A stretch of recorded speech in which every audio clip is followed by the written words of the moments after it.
শুরু হয়ে গেল প্রথম চ্যালেঞ্জ। চলেন একসাথে খুঁজে বের করি, লেটস গো।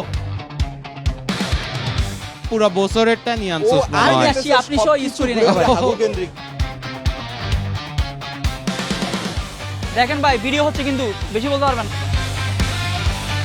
3000 টাকার বাজেটে তুই এত কিছু কেমনে কিনছস আমি জানি না। তুমি আমার বিকাশ থেকে লোনও নিছস। Good job guys, good job. আচ্ছা, জামাই তো নিয়ে নাই। একটা কাজ করি ভাইয়া, আমরা একটা কিটক্যাটের প্যাকেট নিয়ে নিই। ওকে, আমরা সানগ্লাস পেয়ে গেছি। দেখি তো আমার কেমন লাগে সানগ্লাসটা।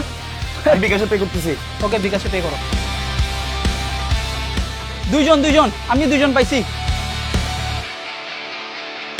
দেখি আমিন ভাই, আমরা কিন্তু অনেক কিছু নিলাম। আপনি যদি এবার আমাদেরকে বলেন পয়েন্ট কম হয়েছে, তাহলে কিন্তু ঝামেলা হয়ে যাবে।